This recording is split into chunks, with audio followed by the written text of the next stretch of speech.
Hey,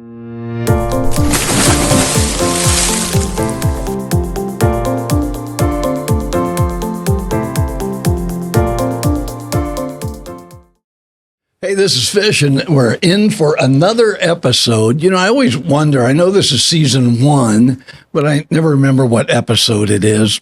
I don't think it really matters. So anyway, we're in the tank with Fish, and today I've got somebody that I just admire who this woman is.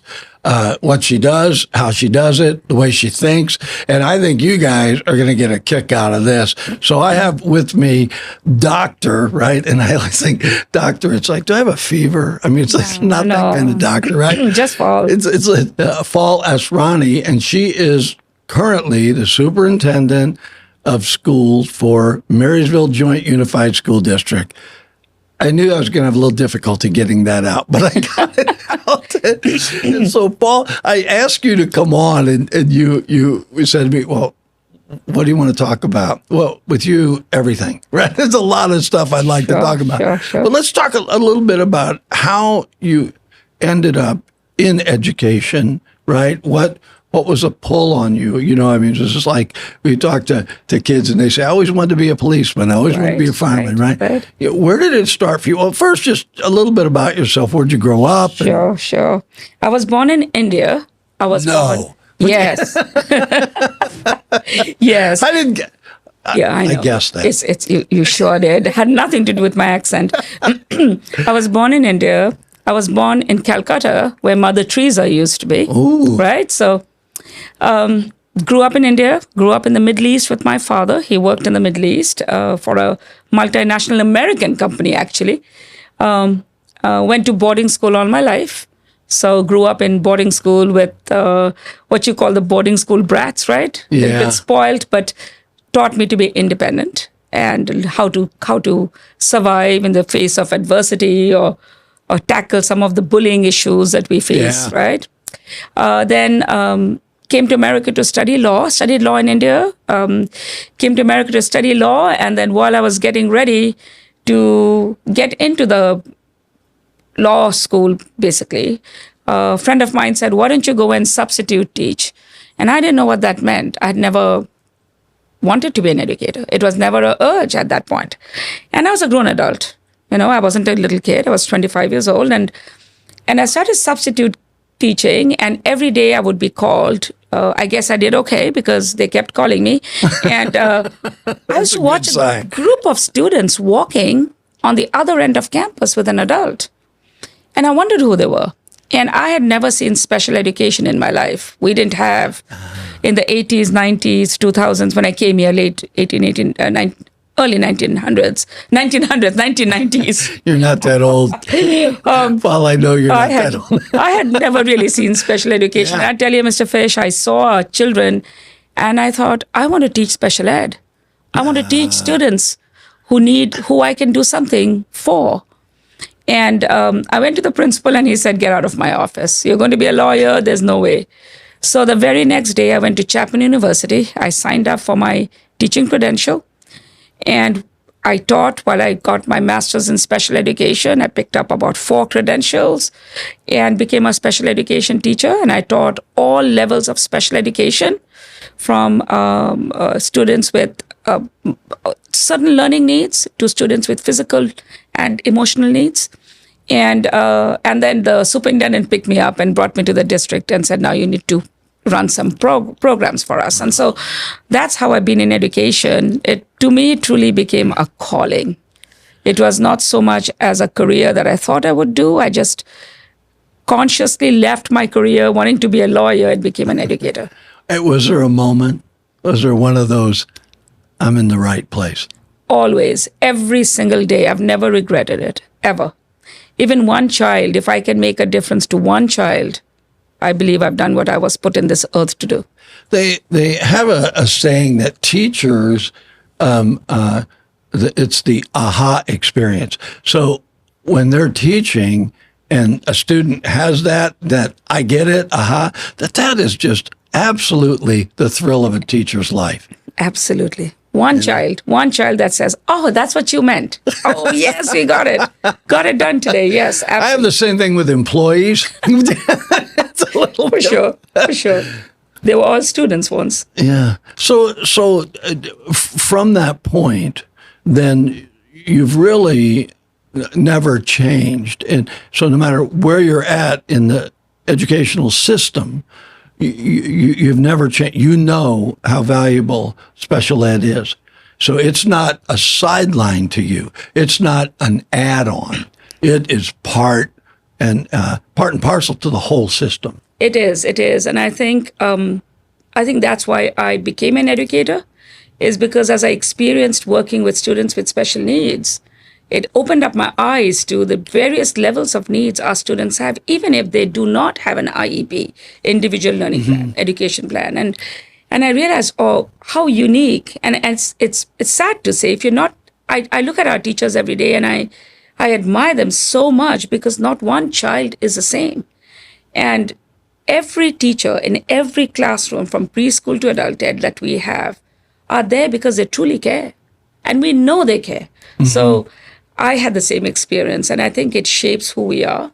And it makes us look at things with such a different insight. I think that you look at the talents in every child.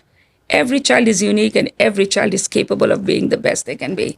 It's our job to make it happen. Do you think sometimes that our kids in school today, there's at times where they're kind of just lumped in a category and they lose that individualism, right? It's like, well, we're just going to do this for the students, this overall view. And do you think sometimes that it's why teachers feel like, if I could just have a smaller class, because I've got such a variety now, it makes it more difficult? Yes, absolutely correct. And I think one of the conversations we've had is that the learning environment is not conducive for every child. Yeah, I believe that. And so in our district, we have the online school for students who are wanting to stay home because they don't feel comfortable being in school setting, but they want to continue their education. Then we have the alternative programs where students did not succeed or experience success in the traditional high schools, and they're now absolutely excelling in the alternative schools where the classes are smaller and the teachers are more engaged in a way that you can't do in a traditional school with thousands of kids. And then we have the high school that we just opened, the middle college, on the campus of Yuba College, where kids are in an accelerated path, right? They just want to go. Yeah. And they're picking up the college degree and the high school degree at the same time. And we know one size doesn't fit all. It doesn't mean that kids can't learn. It's just they need to learn differently. And I think education is shifting. The days of putting 35 students in a classroom in front of the teachers is no longer valid. I've wanted to see that. I have felt for a long time that our educational system was established during the Industrial Revolution. Right. So it's literally a chronological assembly line. That's right. And I've always felt, Fal, that nobody wanted to reach up and hit the big red button and stop it and say, can we do something different? And then years ago, I don't know if they still have it, they had a program that at least began to address some kids, and I believe it was called the GATE program. Yes. And it allowed students that were definitely advancing above where they were at, it allowed them to move forward freely. And when you were just talking about the ones at the college, see, I think that's wonderful. If a child can do that, let them do it. My son, my oldest son, went to, I had them in private school when they were younger. Well, they advanced because it was a system based on paces. They will learn blocks of education. Right. And so it wasn't by their chronological age. Well, when Pablo, I took him out, and we were in Elk Grove, and Elk Grove had a great school district, and they put him in 7th grade, and which was right for his age. And pretty soon I got a call from one of his teachers, and I'm down there, and she said, your son is bored. Exactly. So he causes problems. I said, well, what can we do about it? And she said, he already knows everything we're teaching. He's at a 9th grade level, Mr. Fischetti, and he's in 7th grade. I said, well, promote him. And she said, we can't. And I thought that really struck me as somehow the system has to change. And it is changing little by little. But I mean, do you see that like on the horizon somewhere? We've got to move out of this. That's their age, or that's their quote unquote emotional state of where they're in, and more. What are they capable of? And I will tell you that to your point, I think a lot of practices just ebb and flow in education. What we call the pendulum, right? It's like, let's wait it out. This too shall pass and come back the way it used to be. In the process, our students get caught in adult decisions. Yeah. And I think I can see that. And I always feel that my job, or the job of superintendents and district leaders, is to break that mold. Pause that red button and say, stop it. Is this working? And so one of the examples I can give you that you will celebrate is, you just brought up GATE. GATE is back in our district again now. It used to be here, and it's now back again. Director Lori Guy, and she does the after-school programs, and she used to be the principal at Edgewater. Phenomenal. She's now at the district, and she and her team have put GATE activities after school in all the elementary schools. Oh, man. GATE is back this time in summer school. And we had the first summer session of GATE camp this year. Next year is going to be bigger. And then we have intersessions, which means school continues for students during the winter, 1 week of the winter break, one during the week of Thanksgiving break. And that's where all the GATE activities are happening. So GATE is back. But what you will be excited about is this acceleration of middle and high school kids who want to advance. So again, for some reason, middle school honors kind of just fell away and wasn't part of the practice at all our schools. But last year, I challenged our principals and I said, come on, let's bring it back. We have kids who want to advance. Yeah. Let's put advance in there. Yeah. Last year, the district had 98 seats. In other words, 98, not sections, not students, but seats that were filled. A student could take 2 honors or what have you. This year, the number is 551. 551 honors sections in middle school. From 98 last year to 551 this year. It's grown 490 some odd percent. So those are kids that want to. These are the kids who want to accelerate and move forward. And why I'm smiling is that this is like a infection, isn't it? It grows. When students see that others are challenging themselves, they want to be part of that party. Yes, yes. They want to say, why are you sitting in honors English in 7th grade? How do I sit with you in that class? Yeah. And so it spreads, that excitement spreads. And we've been telling kids, you don't have to take all the honors. Take 1 or 2, or take the one that you like. And so I'm just smiling because I am so thrilled at our principals and our teachers that they opened the doors and said, yep, we're going to bring back honors again. It used to be here before, and we're going to let the kids get in. 551 seats. Yeah. My older brother was, he had almost a photographic memory. There you go. And he was, like my mom, he had a voracious appetite to read. He would read everything. And he tells the story that he went into 7th grade and they gave him the history book. He loves history. He ended up being an archivist and doing oral histories and all that stuff. And he went home that weekend and read the whole book. And he came back and he was like, look, did you have other books or is this it? And that was his introduction in junior high, that no, you get 1 book a year and go through it. And he was like, but fortunately, he did have some instructors that caught it. That's right. And gave him additional reading. But he was totally bored through high school because he just felt right. And I wonder about kids like that, they... even in the preschool, because I had a preschool for 30 years, right? That's right. And a private school, and I saw that kids are not the same. But I think it's hard to adjust, a whole classroom to fit. I don't think it's a curriculum, right? It's how to teach the same information through a different model. I just posted something on LinkedIn where preschool students in one of our preschools started coding with the teacher. So the teacher is doing coding and robotics for 4-year-olds in preschool. Yep. We just spoke to UC Davis today, and they're bringing to our district support for us to now kind of roll out coding and robotics for our kids in the 21st century. Now, for some children, it's like we've been doing coding without knowing PlayStation games. Yep. Kids Yep. go at the back and they adjust the coding so they can adjust the game the way they want to play it. Those are called cheat codes. But then they have to know this. They have to know the skills, right? Yeah. And so that's my take, is that many children learn in different ways. And there are some fanatical educators that believe that just take away textbooks and let them just get into coding, robotics, STEM, science, and let that grow from there. And so that's why we're really interested in what education is becoming, is how it can't just be textbook based anymore. It is more hands-on, more research, more project based. I wonder, I look at career fields and Right. and I think of doctors. There was a time when you could have had a general MD and he covered everything.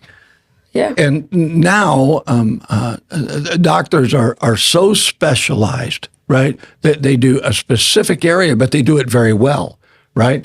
And so it's important to recognize, well, if that's true and education has expanded, Right. how much can we change it to fit that, so that a child growing up, at what point now, or is there a point, in your opinion, where they'd branch out? There are people that say, hey, they should get education up, a standard education till 6th grade. At 7th grade, they should be able to say, well, I'm more geared towards a trade, or I'm more geared in this direction, right? But you're even bringing up things now that, you know, and a 4-year-old learning coding, right? And it's like, that's going to change how they grow through the system. I think the jobs of today and tomorrow, even the jobs that's coming on board tomorrow, we don't know what they are. We don't know what the skills are that the students will need. And so I think the conversation that we've been having is, let's get the children, the basic, the 12 years of schooling, it just creates a foundation. Because education is a great equalizer, isn't it? It's one place where if the high school diploma, even today, gets people into a basic job. And so without that high school diploma, nothing happens. And so we believe, and I believe, that the first 12 years, or now 13 years, or even 14 years, preschool and TK, let's set the foundation. Let's make it solid. And while they're in high school from 9 through 12, let's expose them to the various careers, which is why College and Careers and ROP is so popular, right? And what's happening right here, we have students right here who are taping us today, part of the broadcast studio from Lyndhurst High School. Yeah. And the student is sitting right here and doing this tape and doing this podcast for us. And we're thankful. And we're thankful. And look at the talent, a 16-year-old sitting and running this for us today, when this is usually a job of a grown adult. My point is, education in high school gives students these opportunities to experience these careers. And if it's meant for them, if that's what they want to do, then our job is to make sure that we work with leaders like you in the community and say, can you give them a chance to experience the real job, the internships, which is what you have allowed. You've opened up that opportunity for a couple of students to come and experience it. And hopefully they will take over the world and make broadcast studio even different than what we know today. Yeah, maybe they have their what we have, and then they add to it where their creativity and their thinking is. It's fabulous. Just young minds are just fabulous. And these are digital natives too. The way they play with technology is something we never learned. So it's for us to keep up with them and get out of the way as they move forward. And that's why I think education is shifting to adults being the ones that guide the thinking of children, but let the children think and make creative things happen. You know, I often wonder because, you know, as each generation goes, I wonder, well, when I went to college, Right. it was like my whole world opened up. True. Because there were so many different opportunities. Yes. And I had gone in the military during Vietnam. So I went to college. By the time I went, I was in my 30s. Right. And I looked around the college classroom, and there were people in their 60s, right? And, you know, you hear about that. And I know that there is an adult education program. So it's the point I want to make is it's never too late. Yes. And it can always be exciting. Always. Because it's not like in high school you have to have certain core classes. Yep. And even in college, there are core classes. But you can literally you look in any field and say, I want to try that. I changed my major 3 times before I ended up with a degree in business. But not broadcast media? No. Oh. It was like, honestly, Fal, I didn't know I was going to end up in media. As a young boy, I loved listening to radio. We had a DJ in St. Louis that really, he identified with the kids. And he played that music. Everybody listened to him, and it was a way of being connected to a larger world, right? Through that. But I never really thought I'd do it. I never thought, gee, I'll be in radio. I never thought I'd own a radio station. But I see the advantage of the way media works. Mm-hmm. So although I didn't take the classes to do that, I've been involved in it. And I look at, like the students you mentioned that we got from Lyndhurst, right? And their capabilities are very vast. I mean, they could go in a lot of different directions, very talented, able to think through things, right? You don't have to babysit them, look over their shoulder. Right. They have a passion for what they're doing. But again, it does end up being a bit specialized. So you can be an on-air personality, you can do podcasts, you can do, camera work, external camera work, all the many options. All the technical stuff that the engineers do to put this together. Right. And so there's a lot to it. And I look to the school to say, well, where are those dividing points? And so I was really, I'd never really been to Lyndhurst. And when you took me over there and I walked into that, I went, the school has this, right? This is available to students. And so there is more and more available all the time. And that's what I was trying to kind of point to in saying they have choices. They do. They have choices. It was when I went in, it was wood shop, metal shop, driver's ed, and then it was, football, baseball, swimming, whatever, chess club, whatever, I mean, they had all that, but they didn't have the kind of skilled kind of things that I see going on now, because even if you took wood shop, it wasn't that you were going to be a carpenter. That's right. And you guys have an entire program to help kids step into a career field. Right. We have 12 industry sectors represented through 22 pathways. Wow. So for example, agriculture, there's an ag pathway, and there's floral design, which is also ag pathway. And I get every time you've noticed that I'm in schools, every school I see at least 3 to 4 times a year. I try to be at schools as much as possible. We've got 24 schools, so we've got a lot. So what I love is every time I go, I see something phenomenal.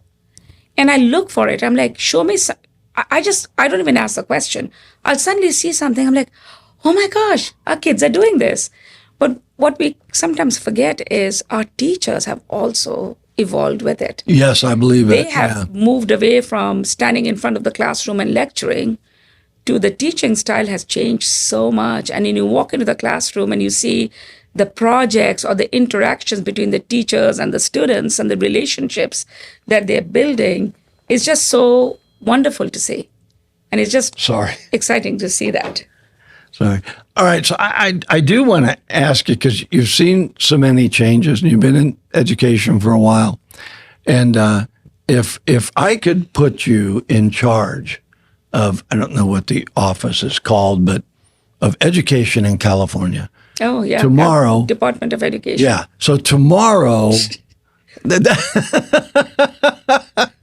is a bit on the spot, but I really want to hear your opinion. If you were put in tomorrow, and the reason I feel free to ask you this is because you have a positive outlook. And I think a lot of media and a lot of things have a negative outlook on our school system, and it's got things that could be fixed, right? Okay. But they have one on all students. All kids are this, and you don't have that. Right. And so if tomorrow you were in charge of the educational system in California, are there things that you would immediately seek to change? Yeah, I would give. Honestly, I think many of our frustration is some of the mandates that come down from the state that are just so peculiar. They don't apply to every district. For example, high schools will start late, right? We didn't do it because it would really impact our rural community. Our parents and our children who live up in the foothills, or the students who live south of the river, they depend on our transportation, on our bus services. Well, if the school's going to start at 8:30, it won't get over till 4. What about our kids in sports? Yeah. So if I was in charge of California Department of Education, I would actually say, let the school districts make their decisions on how to run their schools. I've thought that, and have actually talked to superintendents from both counties and said, would it make a difference if the local leadership had more flexibility to make decisions? We do. In many ways, we do, but actually we don't. There are a lot of mandates, a lot of regulations. And for example, the state test. It's been one of probably for me, probably the most unnecessary task we put the children through. Because a test happens once a year in the month of April. And if a child is sick that day, or the child had a very bad day, or it just wasn't their day, they're just going to blow that test. And then what happens? Schools are judged based on that test. Yeah. And then our real estate agents or our businesses say, well, the school district is very bad because look at their state scores. My response is, don't judge us on that one day, but the state mandates that test. And we're like, why? Judge us on what our teachers are doing every day to help our children become successful. We are graduating great kids. Yes, we of course have needs. We're not perfect, and not every school program is equally as challenging to kids, right? Some programs may not be at par as we would like it to be. But again, 5 fingers in our hands are not the same, right? So we're going to have differences. But what's important is that state test is absolutely something that superintendents look at very negatively, because it puts a lot of psychological pressure on school districts to tell our kids to perform on that particular day. You go back to teaching. I think that some of the teaching I see in our schools with the creativity of our teachers, like broadcast media. I was at McKinney yesterday, and every single class I visited, the kids were on laptops, they're writing their essays, and the teachers walking around and checking the essays. And I'm talking about long essays, because I just kind of stood at the back and watched through with kids are immersed in writing their story. And as you know, if kids are reading and writing daily, their performance is going to go up. So when I walked in, I don't think the teachers knew I was coming. I just happened to walk in. They didn't know which classroom I was going to and I was going to be there. So I just walk in just to celebrate our teachers, to celebrate teaching and learning. And it was so wonderful to see that. Then I went to Lyndhurst and I walked into an AP class, and the level of conversation the teachers having with the AP students, advanced placement students. It's that teaching and learning happens every day, but the schools are being judged on one day. And so if I was a state superintendent for one day, I would say, you know what, scrap that test. It's pointless.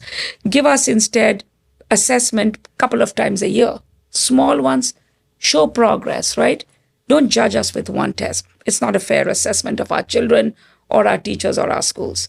And we are better than what the results show. But the results are not very good. And most kids know there's no, what do you do with that test result? So those are the kind of things I would do if I was in state for one day. So I won't bring up any names, but my daughter-in-law, when she first started teaching, she was at a school in Yuba City, and one day we were having a conversation, and I mentioned mandates, right? Saying, my thinking was, well, if a mandate comes down from Sacramento, they may not know what's going on in each county, in each district. Right. They've got a thing they say they want all students to learn this. So it didn't matter what the mandate was. It was very interesting what Erin said. She said She said, Poppy, it's not the mandate they want us to teach certain things. It's we only have so much time. That's right. And they're adding things for us to teach that they think is going to be important to that student. And we're here with the student thinking they need to read, right? And so she was looking at it as a time constraint. So it was totally apolitical, had nothing to do with what the agenda was, didn't matter what it was. She was looking at it and saying, I can't teach science and do PE at the same time, but I'm having to try to do that because I don't have the time to cover the information that students already have to learn. And I thought that was two things. One, I thought it was very insightful, right, that she caught that. And I don't know how long she'd been a teacher, but I don't believe at that point it had been very long. And then, and now she has gone in and done administrating and other things, but she had that insight early that what do we do, right, to acknowledge what the state wants and at the same time have to sometimes draw the line.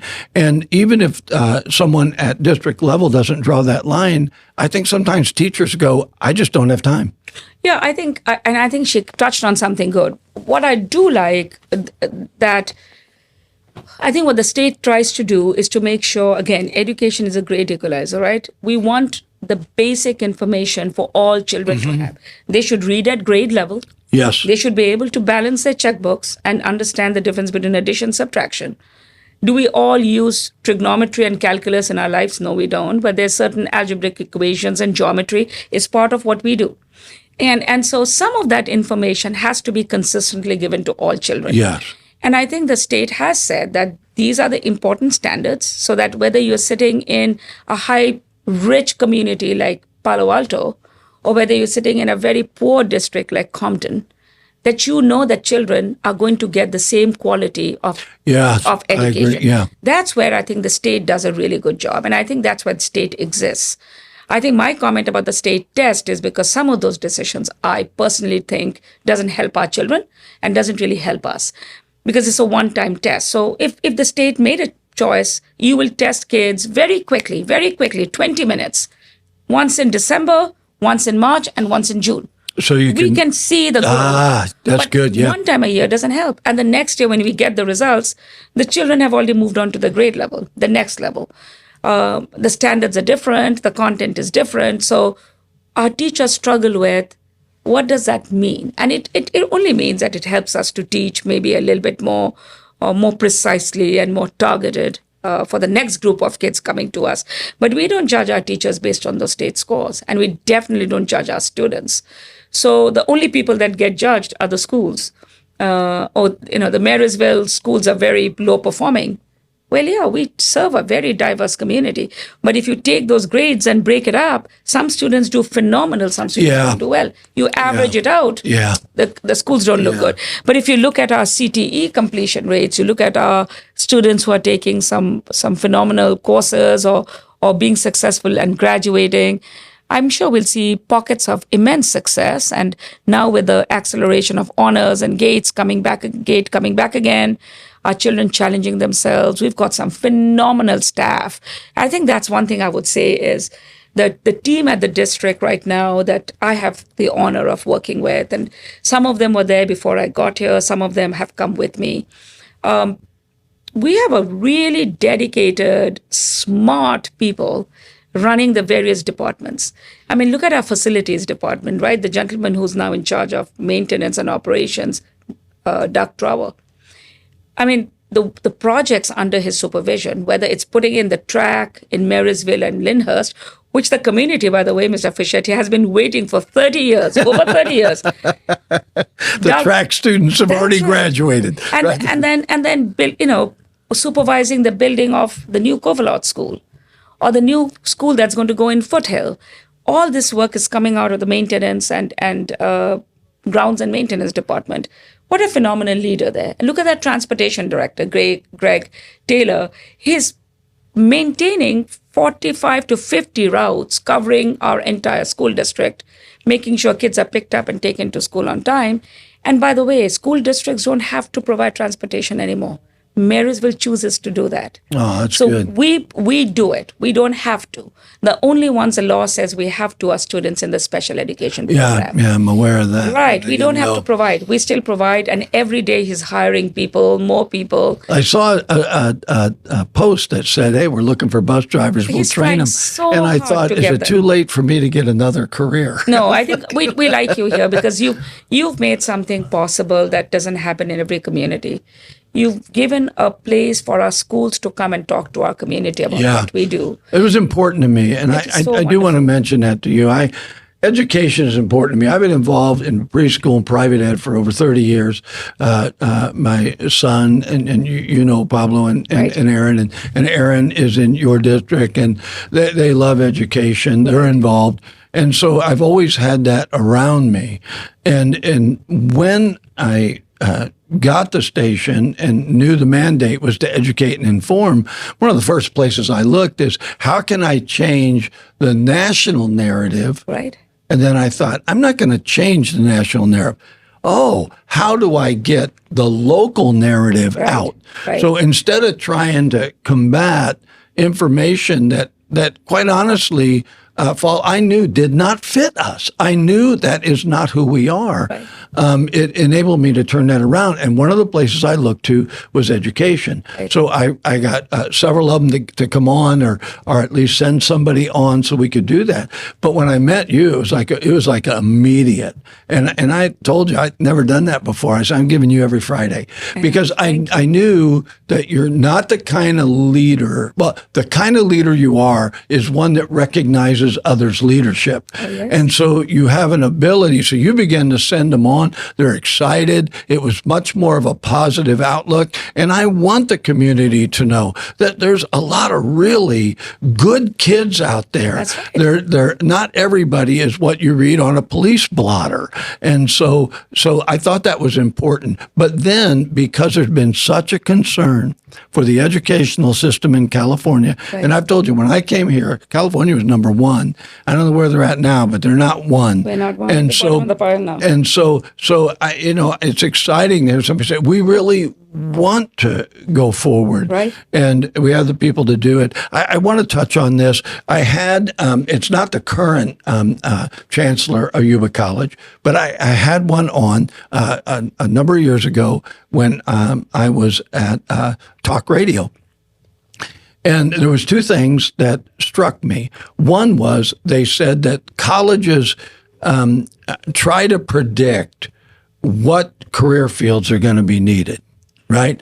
And so they create programs that will meet that career field. And at that time, it was nursing, and nursing was like way behind. And they had a nursing program, and they talked about that. And I said, well, how do you know what there's going to be a great need for? And he said, really, we don't. So it's important they get the basic, right? And then we look for that. And so if we see a need, coming up, we try to meet it. But, we're not like Svengali and we just go, oh, we're going to need more carpenters. But the other thing was, I said, do you have any frustrations? And he said, I get kids out of high school that have an 8th grade reading and math level. And because the college system doesn't change to meet that put a burden on the high schools, right? Yeah. But it also put a burden on the colleges. So during the course of our conversation, you've mentioned that they have to read and write. They have to be able to do the basics. At grade level. At grade so level. The research is that by 3rd grade, students have to read at 3rd grade level in the 3rd grade to be able to proceed at grade level for the rest of their life. Yeah. So we have, again, I mentioned Laurie Guy, our director of elementary programs and after-school programs, and she started this deep work last year with a group of principals and teachers. And now our district has this K-3 literacy initiative where we are spending a lot of resources supporting our teachers from grades TK to 3 in making sure they are giving the children the skills they need at that level so that by 3rd grade, students are reading at grade level. And we know that learning to read by 3rd grade and then reading to learn 4th grade, which means by 4th grade, the comprehension kicks in. And then you have to recognize words. You'll be able to understand vocabulary, the right usage, be able to read, and then it just kind of translate what you're reading into knowledge, right? And so then it grows. So I'm really proud of the work, as I mentioned before, and you rightly said it. I think a job of a superintendent is to get the right people on the bus and then get out of the way. Just get out of the way because... And then to be their greatest supporter. Big supporter. Stay at the back of the bus, and if you need to, when the time comes, give it a little push, fill the gas, serve them, and let them do the work. And I think that's because all our directors have been teachers before. They've been in the classroom like me. We've served our children. So we bring that level of knowledge and understanding. And so let us serve our teachers, right, and our principals so they can do their job. So I think we have some great people. And I was naming a few. I mentioned Laurie. We have Amy Stratton in the secondary program. Phenomenal work with curriculum for high schools. Then we have Jamie Lawson. She does the college and careers. Again, all the CTE broadcast studio is her baby. She takes and runs with it. Then I met her when I went over there. Yeah. Yes, she was with us. And then you met Amber the other day. She came in about nutritional services and her passion for making sure kids are well fed and that they're taken care of. So that you take care of the basic needs first. Well, you had sent Lori over here, Lori Guy. And we had Lori's daughter, Lindsay, at our preschool. And she walked in and she knew me, right? It was like, and I went, right? And it was like, but at one point, because I had passed the CBAST and was able to do substitute teaching. Lori kept trying to get me. She was at a grade school somewhere, and she'd say, "Come on, Pastor Bob, you got to come over and teach." And I was like, "I don't know if I'm ready for that. I got too much other work to do."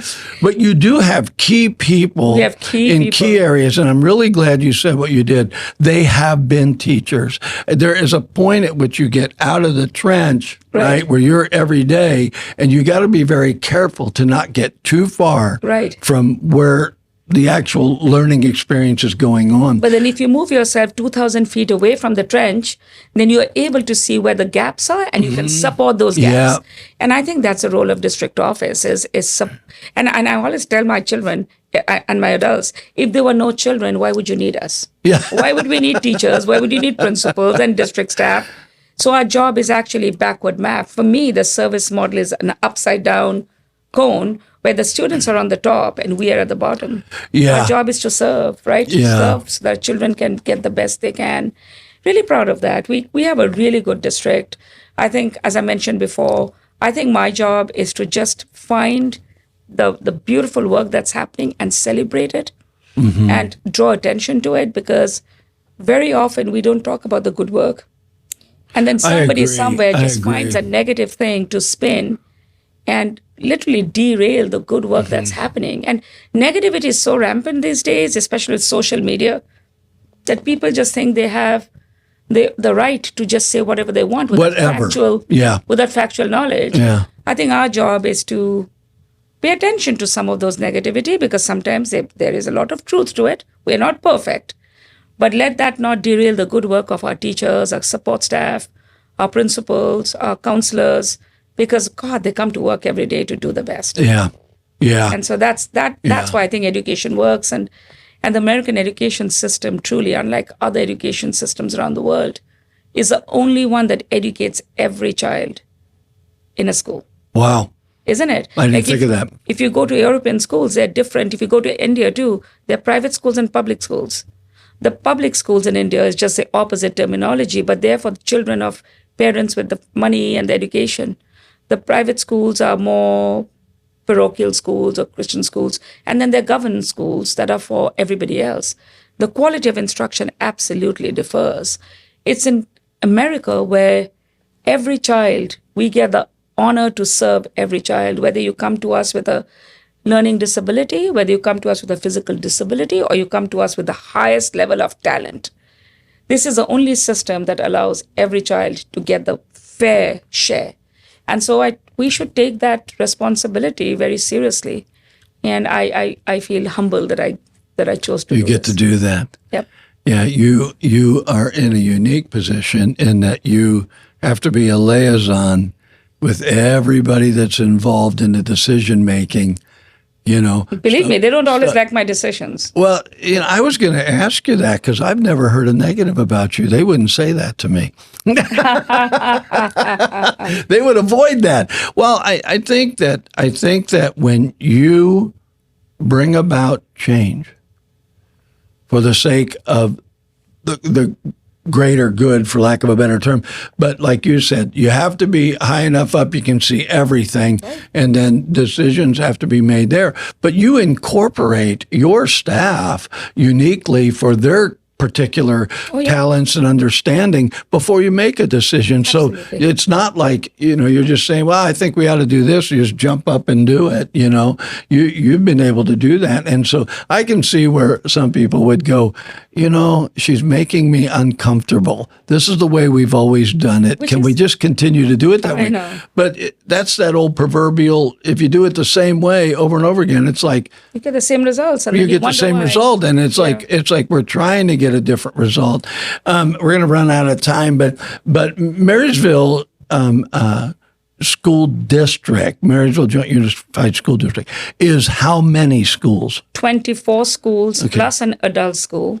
Okay. Plus 9 preschools. Wow. We never remember our preschools. We've got 9 of them. I didn't know that. And we are going to be opening another one up in Loma Rica next year. So there'll be 10 preschools. We're going to be opening up one in Marysville. That's coming. Yep. And that'll be one more thing I need to do, right? So let somebody else do that. I'm going to stay busy with what I'm staying. Be busy, huh? So in your best estimation, I realize you can't see down the road. What do you hope for Marysville Unified? What's your hope? Dr. Fal, what is your hope that would happen the next 3 to 5 years? What change would just thrill your heart? And I can tell you that right now. I've been. I thought you might. Yeah. I want the community to own our schools. Yeah. What I mean by that is sit up and look at us and take responsibility for how we are doing. Because with that responsibility comes accountability. If you don't ask us to improve, you get the same results. I'm somebody, tell me what we're doing wrong. Tell me what we're not doing well, and let me go to work on it. But keeping the schools in the center of our discussions, whether it's economic development, whether it's higher education, whether it is building more homes, you cannot ignore the fact it's going to impact the schools, because we are training the future employees that go in there. Yeah. And for people of our age, any decisions we make is not going to be about improving our lives. No. It's about improving the lives of the youngsters that live here, so that Marysville, U.S. County as a whole can become a robust, successful community where people want to live and thrive and work, right? And so my hope is that our community sits up and looks at our school district and says, you need to be at the table with us as we are talking about the future of this area, of this region. Very often we are left out of the conversation. We are brought in after the fact. And so my dream is, as I keep getting to know more people, more of our elected leaders, getting to know them personally, is that they recognize that our children, their future is what we're talking about. Yeah. So bring the people who are working with children every day to the table from the beginning. Yeah. So that we can respond to your needs. We can create more nurses. We can create more doctors. We can create more engineers. If that's where you think the growth is going to be, let us be part of the planning for the future of this county. And I think that's the role of school districts everywhere, because believe me, in every place I've been to, school districts are so separate from the economic conversations of the region. I agree. I could not agree more. That was one of the reasons I wanted you to be able to have a spot and come on a regular basis. I feel like the school system has with the rest of the community, and I want to be careful how I say this, but I don't know any other way to say it. It's become an us and them, and it is not an us and them, and that is the negativity that is divided. The school teachers live on your block, right? Some of them coaching your kids, they're teaching your kids, but it doesn't stop there. They're part of the community. Right. The whole thing works together. So I'm really grateful, and after meeting you, and I knew she gets community. own. And that's what's going to matter, right? It's going to. You have to own our schools. Our schools belong to the community. That's what I start with. How our schools look, how our students feel, how safe our schools are, who we graduate, what kind of jobs they get, is all based on the expectation of the community around us. If they think the school is going to be good, we love our schools, the school's going to shine. Yeah.